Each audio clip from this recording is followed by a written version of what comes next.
Здравствуйте, в студии Николай Борисов и обзор чрезвычайных происшествий.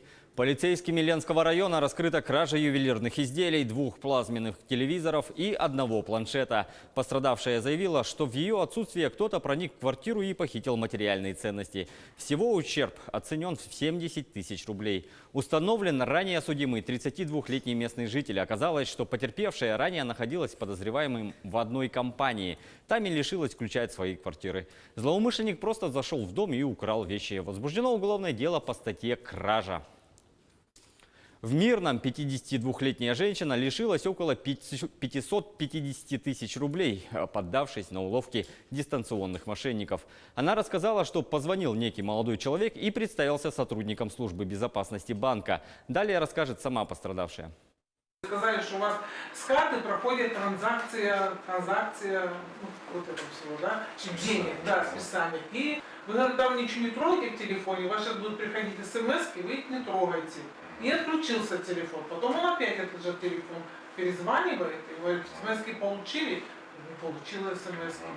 Вы ничего никому не отдавайте, оставайтесь на линии. И телефон висел, и смс-ки приходят и приходят, он потом отключился. Я побежала на работу с телефоном, с этим всем. Он говорит, ваши карты при себе? Говорю, нет, не при себе, моих карт нет, они остались в поликлинике. Карт у меня, говорю, нету. Что он спрашивал там срок годности, я говорю, я не знаю, у меня нету с собой карты, я уже побежать обратно в поликлинику, я не буду бежать, не могу оставить все это и побежать. Ну хорошо, говорит, это не важно. И все, и телефон вообще отключился. Потом уже стали с вот этого 52... С другого номера, да, стали звонить, и стали, вот то же самое он представился, то же самое сказал, что ему там перезвонил, вот с этого номера, там, он начальник, или кто он там его там, и вот сказал, чтобы он, все то же самое, что и первый, потом уж трубку только подольше, и телефон тоже стал ключи, стал отключаться. И списали. И списали деньги.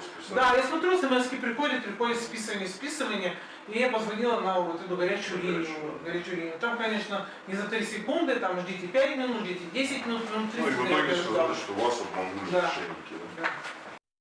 Уважаемые зрители, если вам позвонили и под разными предлогами пытаются узнать данные вашей банковской карты, смс-коды, подтверждения или другую конфиденциальную информацию, то будьте бдительны. Это явные признаки мошенничества. В Жатае произошла кража с поджогом, была похищена агротехника почти на 500 000 рублей.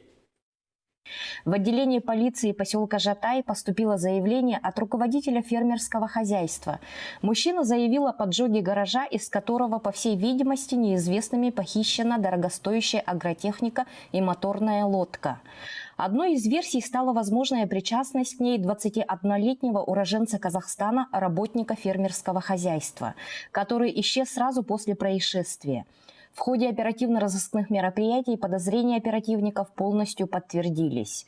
Установлено, что подозреваемый жил при фермерском хозяйстве, присматривая за сохранностью имущества в зимнее время года. В какой-то момент у молодого человека возник корыстный умысел, и он, похитив имущество, пытаясь скрыть следы преступления, поджег гараж, в котором оно хранилось. Затем скрылся за пределами города Якутска в одном из отдаленных сел Хангаласского района. К моменту, когда сотрудники уголовного розыска вышли на его след, подозреваемый устроился на работу в животноводческое хозяйство. В ходе расследования которого рассматриваются вопросы и о поджоге, уточняются отдельные события. В отношении подозреваемого избрана мера пресечения в виде ареста. Он водворен в следственный изолятор. К федеральной повестке родители нескольких учеников школы города Большой Камень в Приморье избили 5-классника за то, что он издевался над их детьми. В происшествии разбираются прокуратура и департамент образования администрации края. Прокуратура проводит проверку инцидента с избиением школьника в городе Большой Камень. По факту произошедших на территории одной из школ города Большой Камень событий, связанных с причинением телесных повреждений ученику 5 класса, прокуратурой незамедлительно организована проверка. На место выехал Большекаменский межрайонный прокурор.